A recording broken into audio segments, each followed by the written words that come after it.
आप कृपया वर्षा खाली करो या आप खाली करो। माननीय मंत्री जी।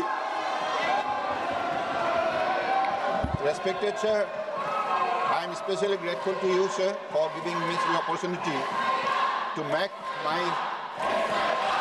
speech here regarding this Indian Port Bill 2025. I am especially thankful to Honorable Member of Parliament Dilip Saikia ji, Shri Bharat Bhutuko Mili ji, Darshan Singh Chaudhary ji, because of their kind support to this bill and for their extensive elaboration about the significance of this bill. Sir, Indian Port Bill 2025, it is a strategic intervention to reposition India's maritime sector for the 21st century.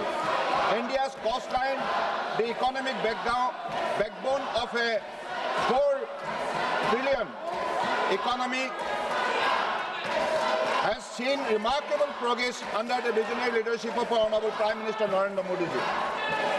Sir, in the last decade, our port capacity has expanded by 87% and cargo handling has surged to a historic high of 855 million tons.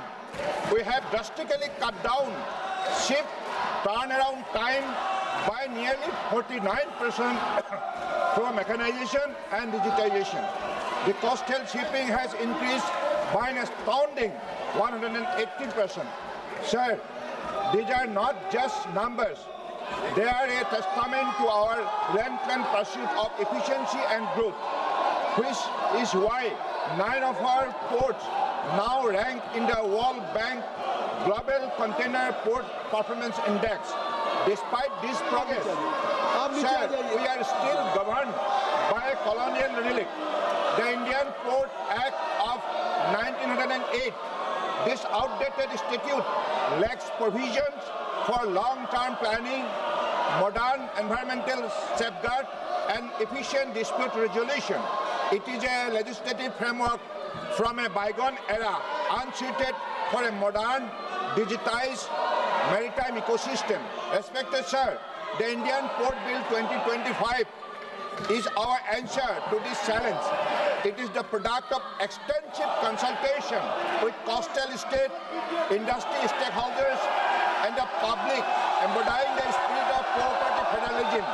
Sir, the bill contains 11 chapters and 85 clauses that mainly focus on optimum utilization of India's coastline by promoting integrated planning and strategic development of our port through a robust consultative framework between the state and the center. This bill introduces several forward-looking reforms. Number 1, integrated planning. It statutorily establishes the Maritime State Development Council, a recommendatory body to facilitate integrated long-term planning and data-driven decision-making across all ports. Dispute resolution. The bill introduces state-level dispute resolution committees to provide a fast, efficient, and transparent mechanism for resolving port-related disputes. Sir, then we have the environmental and safety compliance. It mandates that all ports adhere to international conventions like MARPOL, requiring them to have robust plan for emergency preparedness, pollution prevention, and disaster management. Sir, digital integration. It is also the very important aspect of this particular bill. In line with our international obligation, the bill empowers the government to direct ports to establish a maritime single window system, enabling seamless electronic data exchange and improving the ease of doing business. Sir, this bill is meticulously designed to align with the best global practices. With this, sir, I request the House to pass the bill. Thank you, sir.